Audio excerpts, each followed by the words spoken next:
Bienvenue sur Bulle de Bonheur, le podcast pour prendre le temps d'être heureux. Je suis Raphaël de Foucault, chercheuse inconditionnelle de Bulle de Bonheur. Ce podcast est propulsé par 2 minutes de bonheur.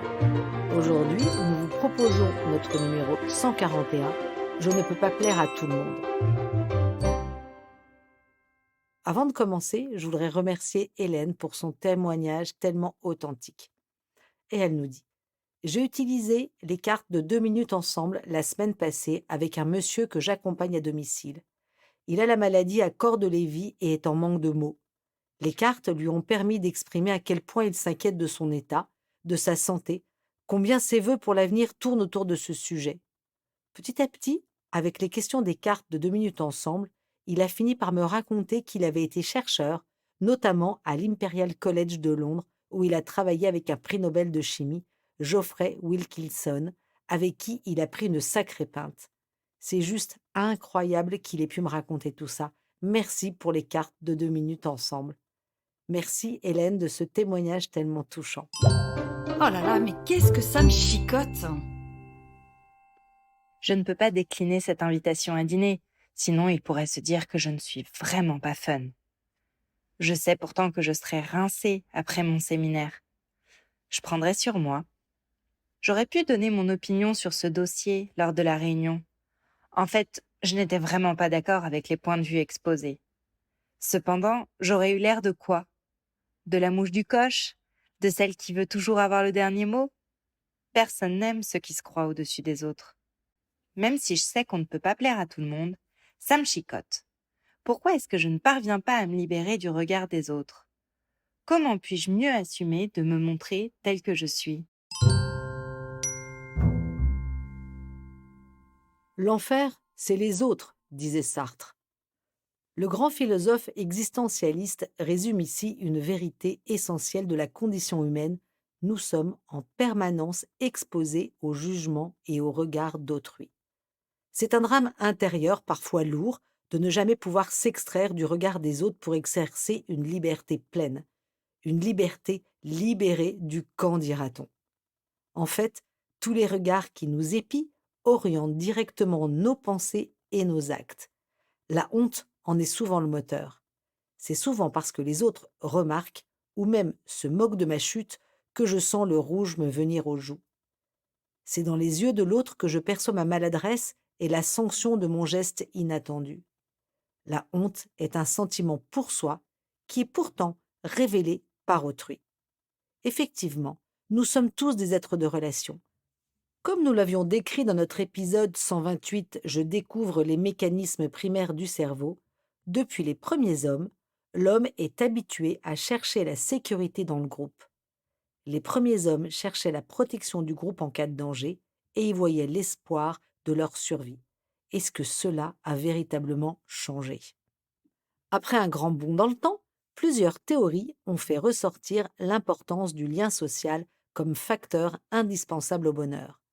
C'est d'abord Abraham Maslow, psychologue américain, qui, dans les années 40, développe le modèle de la pyramide des besoins. Pour rappel, il identifie que chaque être humain a 5 besoins fondamentaux hiérarchisés ainsi. D'abord, des besoins de survie, comme manger et dormir, puis des besoins de sécurité, la maîtrise, la stabilité, la confiance. Viennent ensuite ceux qui nous intéressent davantage, les besoins d'amour et d'appartenance en troisième position, puis le besoin d'estime de soi et finalement le besoin d'accomplissement, comme développer ses connaissances, créer, se dépasser. Être accepté tel que nous sommes, recevoir et donner de l'amour et de l'amitié, se sentir compris et faire partie d'un groupe sont au centre des besoins de chacun. Si les sujets du besoin vous intéressent, je vous encourage à réécouter notre épisode 12 J'identifie mes besoins. La théorie de l'autodétermination enfonce le clou dans les années 70. Nous aurions des besoins psychologiques fondamentaux qui nous permettent de nous développer sainement et de manière optimale et d'améliorer ainsi notre bien-être. Les 3 besoins sont 1. L'autonomie, 2. La compétence et 3. L'appartenance sociale, c'est-à-dire le besoin de se sentir connecté et supporté par d'autres personnes. Nous le sentons bien, notre besoin d'être apprécié et aimé des autres, d'appartenir au groupe, n'est pas une faiblesse personnelle, C'est plutôt un attribut essentiel de notre nature humaine. Il est normal que je souhaite naturellement plaire aux nouveaux voisins qui viennent d'emménager et que je sois parfois à la pêche de compliments sur mon lieu de travail. Cependant, si l'autre est mon miroir, il se peut que parfois je n'apprécie pas ce que j'y vois. Nous vivons ainsi particulièrement mal les reproches, la désapprobation ou la remise en question qui nous vient de nos proches. Par exemple, lorsque j'entends les commentaires de ma belle-mère qui désapprouve ma manière d'élever mes enfants, je le prends mal. Je me remets rapidement en question, je peux même perdre confiance en moi. Pareil, lorsque je me rends compte que la majorité de mes collègues étaient invités à une soirée organisée par un membre de l'équipe et pas moi, je me sens isolée et triste. Mon premier réflexe est soit de me demander ce qui ne va pas chez moi, ou que puis-je changer pour y remédier, ou alors je critique l'autre. Son style est tellement décalé, c'est pas mon genre, c'est normal qu'il ne m'ait pas invité. Et en plus, s'il l'avait fait, j'y serais pas allée. Allez, je change de regard. Brené Brown, qui est un peu ma chouchoute, est une chercheuse texane, enseignante à l'université de Houston au Texas. Depuis 20 ans, elle publie des recherches édifiantes sur le courage, la vulnérabilité, la honte et l'empathie. Elle est aussi un auteur à succès et ses essais de développement personnel trônent parmi les meilleures ventes. Ses recherches sont révolutionnaires car elles démontrent la nécessité d'accepter nos imperfections pour être plus heureux. Chouette programme, non? Dans son essai La grâce de l'imperfection, elle s'attaque aux barrières qui nous empêchent de nous montrer tels que nous sommes et démontre les bienfaits de nos imperfections. Alors Brené Brown commence par apporter une nuance intéressante à notre besoin d'appartenance. Selon elle, tous les êtres humains ont besoin de connexion, c'est-à-dire d'une force qui les relie aux autres. C'est ce qui nous pousse à essayer de nous intégrer au groupe. Cependant, ces recherches ont contribué à démontrer que l'intégration n'est pas suffisante à notre bien-être. En effet, l'intégration se limite à tout faire pour entrer dans le groupe. Par exemple, c'est le réflexe de la petite première de classe qui se met à dire du mal des professeurs pour intégrer le groupe des plus cool. Dans les faits, explique Brené Brown, l'intégration obstrue l'appartenance car nous nous efforçons de changer qui nous sommes alors que nous sommes appelés à être aimés pour la personne que nous sommes. Brené Brown va encore un petit peu plus loin. Au cours de ses recherches, elle a observé une caractéristique commune à toutes les personnes qui s'épanouissent à fond dans l'amour et le sentiment d'appartenance. Vous allez l'entendre, ça semble un peu contre-intuitif. Ces personnes-là ont conscience de leurs propres valeurs. Aussi surprenant que cela semble, pour nourrir notre besoin de connexion aux autres, il semble que nous gagnons à nous sentir dignes d'amour et d'appartenance.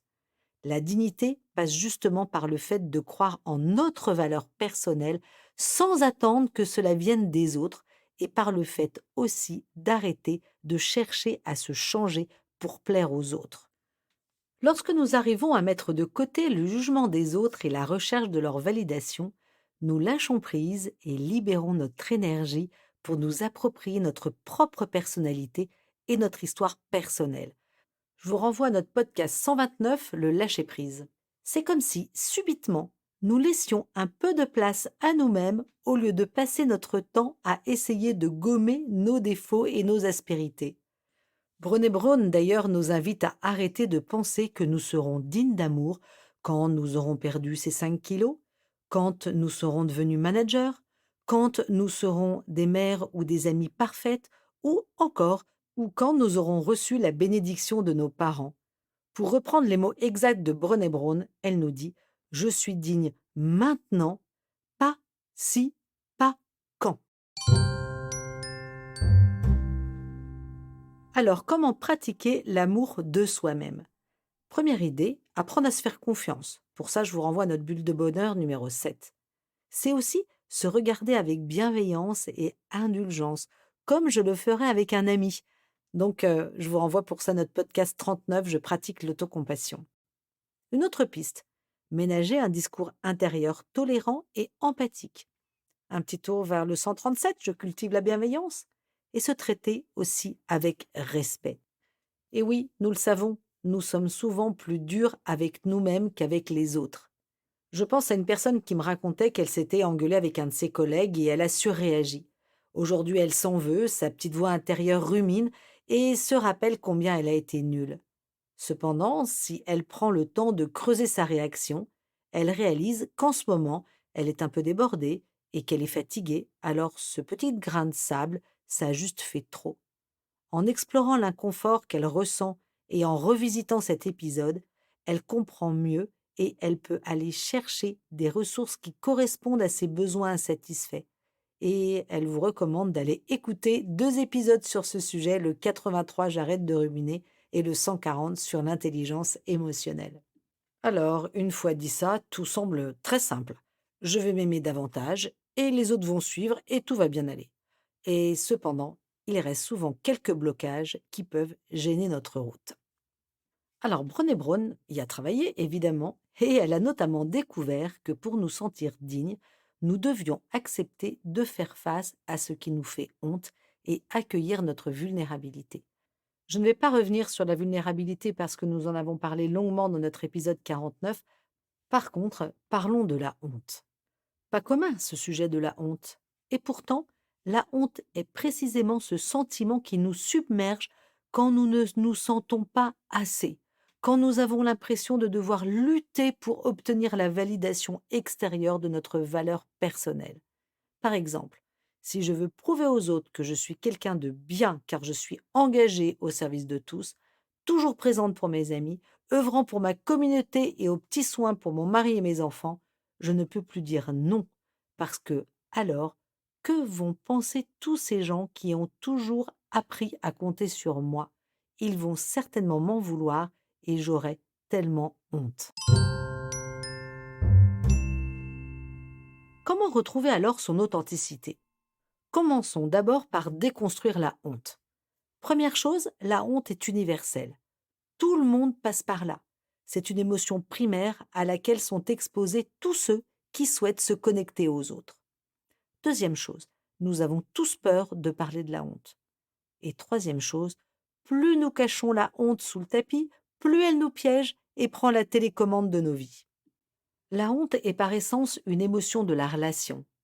La honte n'existe que par la sanction extérieure. C'est la peur de ne pas être aimé. C'est le contraire absolu du sentiment de dignité. La honte nous pousse à croire qu'il faut absolument cacher nos faiblesses et parfois même aussi nos succès pour être aimé. Ça me fait penser à une jeune maman qui me racontait que quand elle discutait avec ses amis qui sont totalement dépassés par les nuits hachées, par le désordre de la petite enfance, qui se sentent dans un tourbillon sans fin, qu'elle n'ose pas dire qu'elle se sente mère imparfaite qui élève des enfants imparfaits et que dans l'ensemble, elle trouve que leur vie de famille imparfaite est quand même assez chouette. Elle n'assume pas de dire qu'elle est heureuse.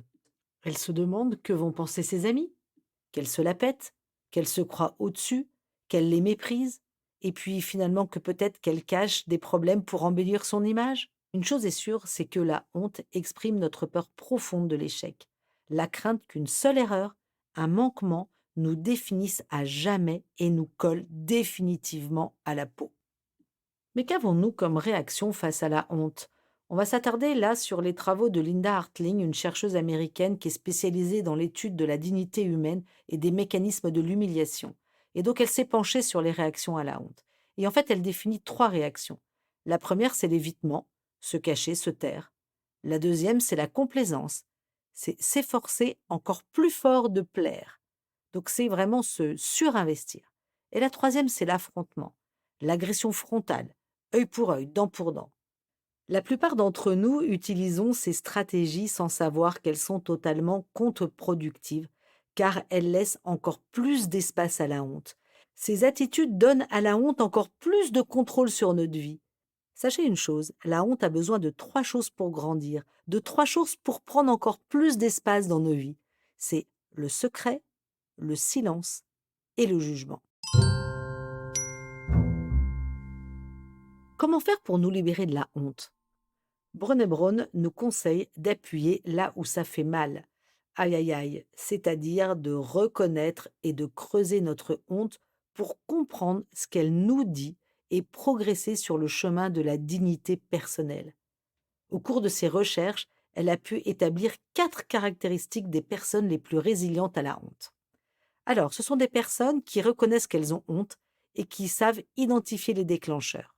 Ces personnes résilientes à la honte déconstruisent aussi les situations qui les rendent honteux. Ils réfutent la pensée qui consiste à associer imperfection et insuffisante. Ces personnes savent partager leurs histoires et elles ne détournent pas le sujet et emploient le mot honte pour ce qu'il est. Parler de nos hontes, c'est parler de notre histoire et explorer nos imperfections. Brené Brown nous rappelle que la recherche de la perfection vient de notre croyance que si nous nous efforçons d'être parfaits, alors nous allons pouvoir nous épargner la douleur du rejet, des reproches et de la honte. Or, c'est tout le contraire, car la perfection est destructrice. D'abord et surtout parce qu'elle n'existe pas. Accepter de se montrer imparfait, c'est mieux tolérer ses faiblesses et arrêter de s'épuiser à les combattre. C'est aussi accepter les faiblesses des autres et ainsi nourrir la relation. Quand je m'ouvre aux autres, quand je fais tomber les masques, c'est comme si j'invitais mon interlocuteur à faire de même. Nous entrons alors dans une relation de confiance et d'authenticité et nous pouvons vivre plus profondément cette relation. Je vous recommande pour ça notre bulle de bonheur 78, je suis vrai. Enfin, pour terminer, accepter notre imperfection renforce notre capacité à prendre des risques. Et hop, je me lance. En bref, si je résume. 1. Nous sommes des êtres de relation. Le sentiment d'appartenance à un groupe est un de nos besoins les plus fondamentaux. 2. Pour chercher à appartenir au groupe, nous nous efforçons de correspondre aux attentes des autres. Nous cherchons à nous changer. 3. Or, s'aimer soi-même, prendre conscience de sa valeur et de sa dignité unique sont indispensables pour nourrir des relations authentiques et remplir notre besoin d'amour. 4. Pour cela, il nous faut apprivoiser la honte et nous accepter imparfaits. À vous de jouer, chers auditeurs. Une carte de 2 minutes ensemble vous propose de vous rappeler un moment où vous avez eu honte et pourquoi. Quelles sont les attentes des autres que vous avez eu l'impression de ne pas combler? Est-ce que cela comptait vraiment pour vous? La petite mousse est mythique cette semaine et nous est servie par Michel Audiard, à qui nous devons les dialogues savoureux et intemporels des tontons flingueurs. Heureux soient les fêlés, car ils laisseront passer la lumière. Avec Bulle de Bonheur, prenez le temps d'être heureux. Merci pour votre écoute. Si vous avez aimé, dites-le nous avec 5 étoiles. Laissez vos commentaires et envoyez des bulles de bonheur à vos amis et partagez ce podcast. Inscrivez-vous à la newsletter en allant sur notre site 2 minutes de bonheur pour être notifié des prochains épisodes. C'est aussi très facile de nous trouver sur les réseaux sociaux, Facebook et Instagram. Il suffit de chercher 2 minutes de bonheur. Bulle de bonheur est propulsée par 2 minutes de bonheur, des outils pour créer du lien et prendre le temps d'être heureux.